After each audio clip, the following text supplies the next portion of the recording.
Yes, niba kandi ufite ubukwe, ukaba ufite ibirori bitandukanye, ukaba ufite anniversaire, ukaba ufite ubukwe busanzwe, ukaba ufite se ikindi kirori runaka wifuza ko kizakubera urwibutso mu buzima bwawe, mu gihe ukiriho cyangwa se n'igihe uzaba utakiriho, ariko n'abawe bazaza bakaza basanga icyo kintu cyarabaye, bakaza babona urwibutso rw'icyo kintu, iyo event, ibyo bintu byose nkubwiye haruguru. Ukaba ukeneye filime documentaire yaranze ubuzima bwawe cyangwa n'ubwundi muntu, ukaba uri umuhanzi ushaka gukoresha video nziza cyane ikeye, iri ku rwego rwo hejuru, iri kuri karite, ku buryo rwose za mbuga nkoranyambaga tugenda dushyiraho ibintu byacu zitakubureminga ngo zigushinje ikibazo cy'amashusho adasobanutse. Niba kandi ukeneye amafoto yihuse, photo express yo mu bukwe bwawe cyangwa se n'indi foto yindi ushobora gukoresha muri serivisi zitandukanye. Niba kandi ukeneye amafoto yo mu makadre, ukaba ushaka gufunga ifoto muri kadre ukayimanika muri salo cyangwa ukayishyira ahandi hantu kugira ngo ikomeze kubera urwibutso. Niba kandi ukeneye serivisi z'irembo, ukaba ukeneye serivisi z'irembo, ukaba hari ibyo ushaka kwishyura, ushaka kwishyura mituweli, urashaka kwishyura serivisi za Rwanda Revenue, urashaka kwishyura serivisi zigiye zitandukanye. Niba ukeneye ibindi bintu byose bijyanye n'amashusho, bijyanye n'amafoto, bijyanye na serivisi z'ikoranabuhanga, ibyo nta handi uri bubikure, nta wundi uri bubigufashemo. Ni hano i Nyamata mu karere ka Bugesera muri Fayode Limited.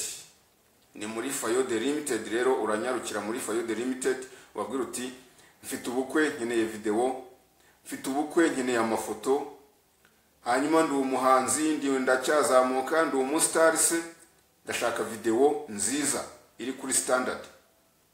Hanyuma ndashaka gukoresha ifoto izambera urwibutso, ndashaka kuyishyira muri kadre nkayimanika muri salo yanjye cyangwa se nkayishyira n'ahandi hantu.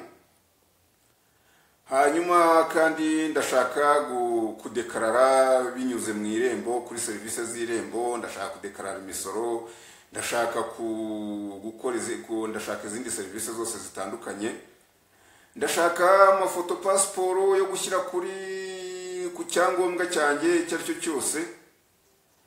Hanyuma ndashaka filime documentaire yaranze ibihe byanjye, yaranze ibihe by'umuvandimwe wanjye, yaranze ibihe bya papa se, yaranze ibihe bya mama se, yaranze n'undi muntu wese wumva ufite ku mutima ukeneye ko ibigwi by'uwo muntu bitagomba kwibagirana, utagomba kubyibagirwa. Nyarukira muri Fayode Limited, barabigukorera cyane rwose, ntabwo bitinda rwose. Baguha amasaha bakaba bakugejejeho ibyawe byose, bakugejejeho ibyo wabasabye byose. Hanyuma ni muri Fayode Limited, naho ngaho munsi y'icyapa cya bisi zifata abagenzi bajya Kigali, aho ngaho i Nyamata mu kuboko kw'ibumoso.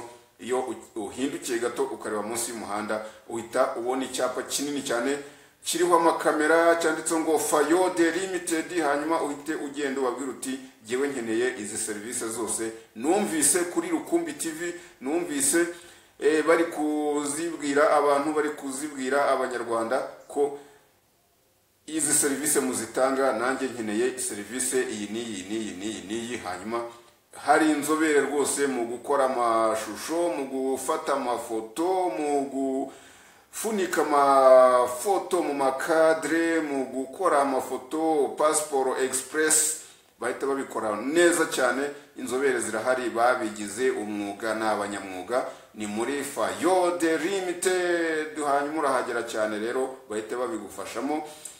Hanyuma kugira ngo uhaguruke uzi ngo ese ndabasangayo cyangwa se ni hehe, urabahamagara kuri 0789 ni 0789 366. Hanyuma bagahita baguha serivisi yihuse cyane, amafoto uva aho ngaho yatwaye rwose.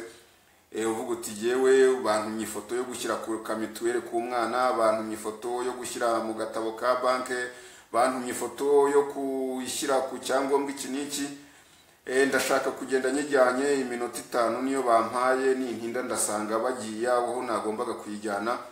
Bo barakubwira bati ngwino tugufotore, hanyuma wowe urajya gusohoka muri shambure aho bagufotorera. Ifoto yamaze gusohoka duhita tuyiguhereza wihuta cyane, ugenda ukemura serivisi zawe, hanyuma ibintu birushaho kukubera uburyohe.